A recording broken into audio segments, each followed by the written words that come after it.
Nah,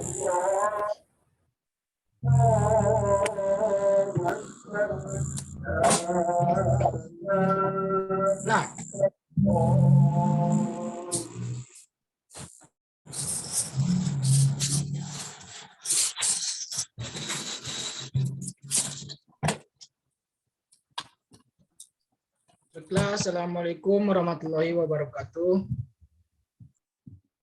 Di sini kami dari kelompok 3 akan mempresentasikan materi tentang merancang pembelajaran keterampilan gerak.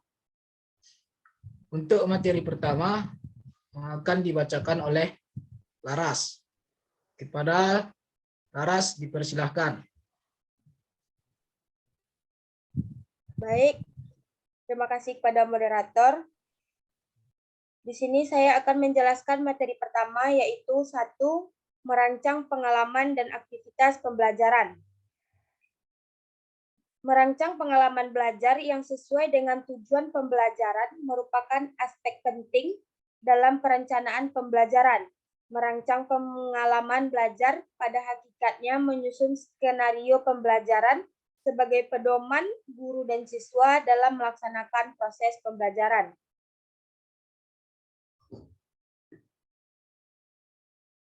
Jadi, dapat disimpulkan bahwa pengalaman belajar adalah sejumlah aktivitas siswa yang dilakukan untuk memperoleh informasi dan kompetensi yang baru sesuai dengan tujuan yang hendak dicapai.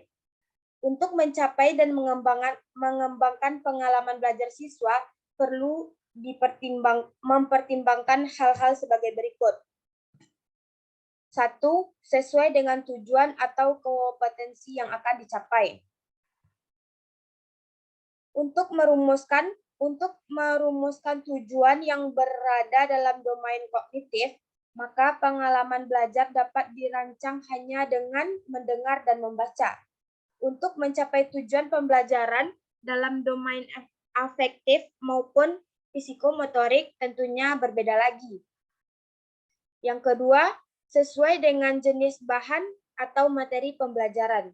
Pengalaman belajar yang direncanakan harus mempertimbangkan karakteristik materi pelajar, baik dari kompleksitas materi maupun pengemasannya. Yang ketiga, ketersediaan sumber belajar. Pengalaman belajar yang direncanakan harus memperhatikan ketersediaan sumber belajar yang dapat digunakan. Yang keempat, sesuai dengan karakteristik siswa. Karakteristik siswa yang harus dipertimbangkan antara lain minat, bakat, kecenderungan gaya belajar, dan kemampuan dasar siswa. Pengalaman belajar menurut Piaget. Pengalaman menurut Piaget berlangsung dalam diri setiap individu melalui proses konstruksi pengetahuan. Oleh sebab itu, teori belajar Piaget terkenal dengan teori konstruktivistik. Belajar menurut teori konstruktivitas bukanlah sekadar menghafal, akan tetapi proses mengkonstruksi pengetahuan melalui pengalaman. Pengetahuan bukanlah hasil pemberian dari orang lain seperti guru, akan tetapi hasil dari proses mengkonstruksi yang dilakukan setiap individu. Pengetahuan hasil dari pengetahuan tidak akan menjadi pengetahuan yang bermakna. Piaget berpendapat bahwa sejak kecil setiap anak sudah memiliki struktur kognitif yang kemudian dinamakan skema. Skema terbentuk karena pengalaman. Proses penyempurnaan skema dilakukan melalui proses asimilasi dan akomodasi. Sekian materi dari saya kembalikan lagi kepada moderator.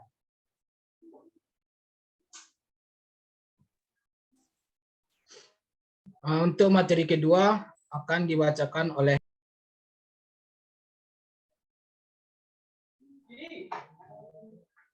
Baiklah, untuk materi kedua akan dibacakan oleh Razak.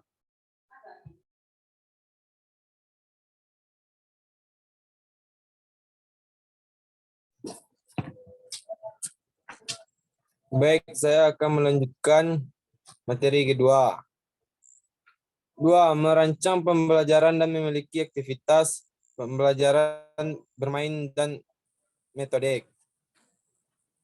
Model pembelajaran adalah kerangka konseptual yang melukiskan prosedur yang sistematis dalam mengorganisasikan pengalaman belajar untuk mencapai tujuan belajar tertentu dan berfungsi sebagai pedoman bagi perancang pembelajaran dan para pengajar dalam merancangkan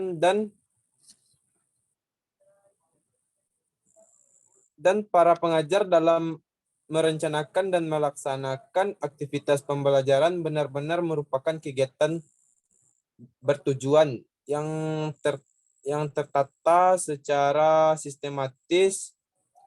Bermain merupakan peristiwa hidup yang sangat digemari oleh anak-anak dan orang dewasa. Dengan bermain dapat dikembangkan kestabilan dan pengendalian emosi yang sangat penting bagi keseimbangan mental. Permainan berawal dari kata dasar main. Main berarti melakukan perbuatan untuk menyenangkan hati, bekerja, bergerak, berputar, dan sebagainya. Secara sepatutnya dan bermain yang diartikan sebagai melakukan sesuatu untuk bersenang-senang, berbuat sesuatu dengan bersenang-senang saja. Bermain merujuk serangkaian aktivitas sukarela yang dilakukan berdasarkan motivasi intrinsik yang secara normal berhubungan dengan kesenangan dan kenikmatan. Adapun kesimpulan dari beberapa penjelasan di atas adalah bahwa bermain merupakan kegiatan yang digunakan oleh anak untuk meluapkan ekspresi, pelampiasan ketegangan dan menirukan peran orang yang dikagumi atau yang dijadikan guru.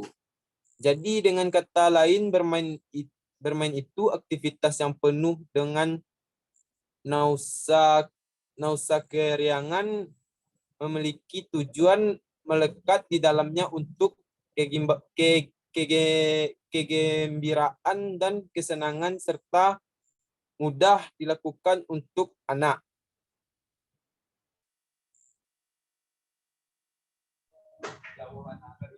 Untuk materi selanjutnya akan dibacakan oleh M. Rafki. Pada M. Rafki dipersilahkan. Baik, saya akan melanjutkan materi. 3. Merancang pengalaman pembelajaran gerakan. Aktivitas belajar gerak. Aktivitas merupakan kegiatan fisik yang biasanya dilakukan secara cepat, gerak badan, dan sering berulang-ulang. Keterlibatannya dalam pengajaran memiliki tujuan yang spesifik, sedang pengertian belajar adalah perubahan dalam kemampuan seseorang untuk melakukan keterampilan.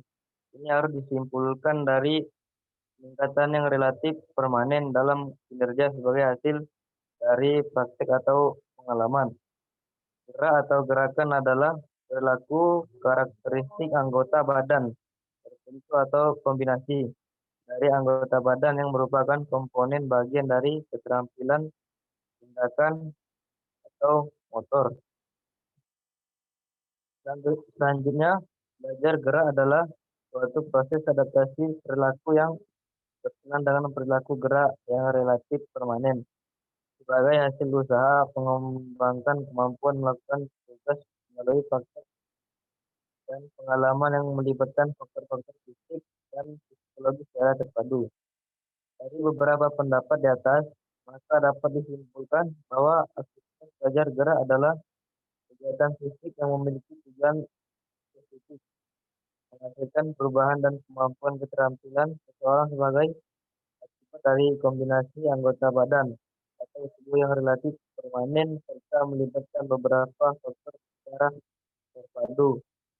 Setelah saya kembalikan ke moderator.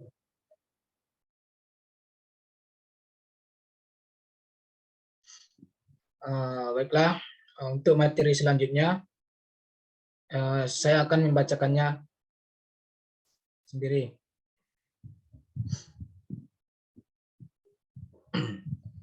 Sedangkan fokus bahasan dari aktivitas belajar gerak di sini adalah kemampuan gerak dasar, yaitu bentuk gerakan-gerakan sederhana yang dapat dikategorikan dalam 3 bentuk gerakan. Di antaranya, yang pertama, kemampuan lokomotor. Gerak dasar lokomotor adalah perilaku gerak memindahkan tubuh dari satu tempat ke tempat yang lain, sehingga dibuktikan dengan adanya perpindahan tubuh atau traveling dari satu titik ke titik yang lain. Gerakan-gerakan tersebut merentang dari gerak yang sifatnya sangat alamiah, mendasar seperti merangkak, berjalan, berlari, dan melompat, hingga gerakan yang sudah berupa keterampilan khusus seperti meroda, guling depan, hingga handspring dan back handspring. Yang kedua, kemampuan non-lokomotor. Kemampuan non-lokomotor diartikan sebagai perilaku gerak anggota tubuh mengitari porosnya. Pelaku tetap pada tempatnya dan tidak berpindah tempat. Kemampuan non-lokomotor terdiri dari menekuk dan merenggang, mendorong dan menarik, mengangkat dan menurunkan, melipat dan memutar, mengocok, melingkar, melambung, dan lain-lain. Yang ketiga, kemampuan manipulatif. Gerak dasar manipulatif adalah gerak memanipulasi atau memindahkan objek dengan menggunakan tangan, kaki, atau bagian tubuh yang lain. Misalnya, melempar, menangkap, menyepak, memukul, dan gerakan lain yang berkaitan dengan lemparan dan tangkapan sesuatu. Kemampuan manipulatif dikembangkan ketika anak tengah menguasai macam-macam objek. Kemampuan manipulatif lebih banyak melibatkan tangan dan kaki, tetapi bagian lain dari tubuh kita juga dapat digunakan. Next.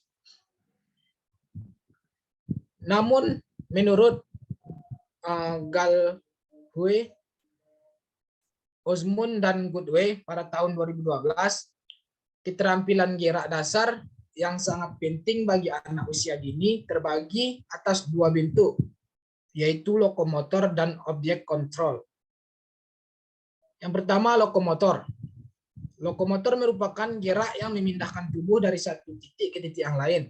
Gerakan ini antara lain run atau lari, galop atau lari kuda-kuda, hop atau lompat dengan injit kaki, leap atau lari diiringi dengan melompat, horizontal jump atau lompat satu arah sejauh mungkin.